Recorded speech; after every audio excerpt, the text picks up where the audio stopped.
After being in Miami Gardens last week, there's no question head coach Willie Simmons and the Florida A&M Rattler football team were excited to get back home to Bragg Memorial. The Rattlers of FAMU with their home opener against Division II Fort Valley State, trying to get that bad taste out of their mouths from a week ago.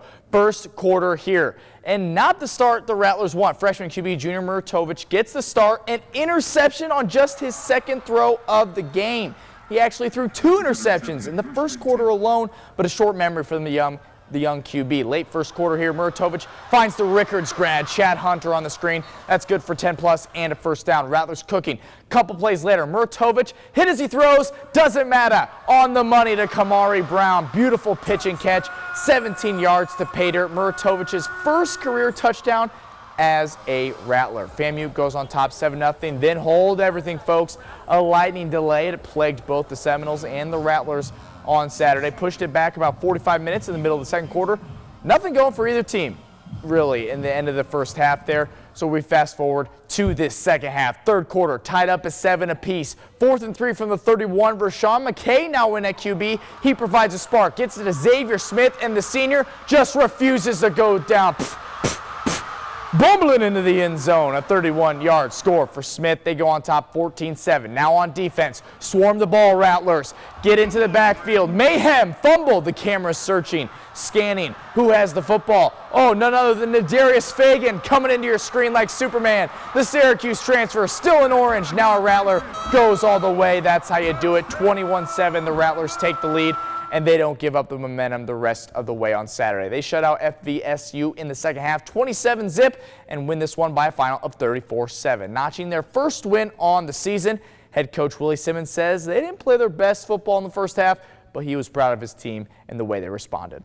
Settled down and played good football like we're capable of doing. I thought the defense for 2 weeks in a row played phenomenal. Created some turnovers, had some sacks, and those guys showed why they had the potential to be the best in the country. So still got a lot of work to do. Offensively, got some things going.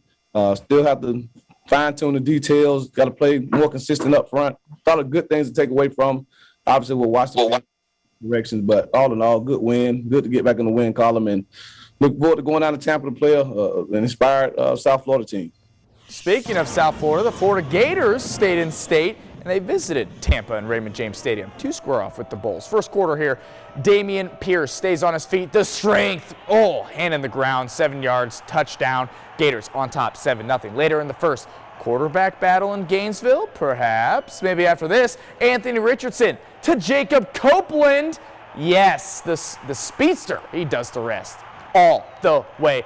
75 yards to the Hizay offense, clicking early for UF. 14-3 heading in the second quarter. In that second quarter, Emory Jones back under center, scanning. He's got an arm too. Absolutely drops it in the bucket to Xavier Henderson. What a catch from him. What a throw. That puts the Gators up 21-3. They went into the half up 35-3, and they just absolutely dominated the Bulls on Saturday. Your final from Tampa, the 13th ranked Gators over South Florida, 42-20. UF now 2-0 on the year, with 2 very viable options at QB. It seems FSU and Florida both with quarterback battles ensuing. We'll see how it goes. Florida, they host the Volunteers of Tennessee at home next week. Between the hedges over in Athens, the second-ranked Georgia Bulldogs welcomed UAB to Sanford Stadium. Starting QB JT Daniels out due to injury, but Stetson Bennett says, no biggie, I got you. He finds Kenny McIntosh, not the computer. That's from 12 yards out. Dogs on top, 14-0. Later, UAB trying to get something going.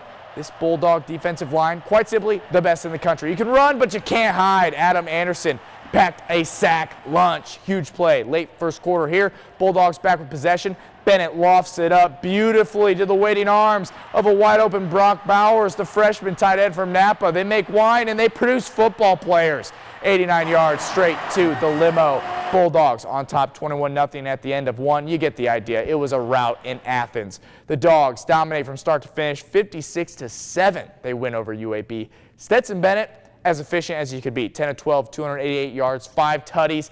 That'll do. Brock Bowers, the beneficiary of those 2 touchdowns, of 2 of those touchdowns, I should say, over 100 yards. Dogs rolling 2-0. They host South Carolina next weekend. Finally, Look at the show Valdosta State put on. They ended up winning that game. I didn't put that, but they did. 51-7. They rolled. The hype train for Ivory Durham is real.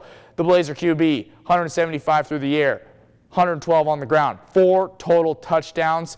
Valdosta State, real. Can't wait to see him in person. That wraps up a busy college football Saturday. You heard from Ryan and the Seminoles. You heard from me and the rest of our area teams.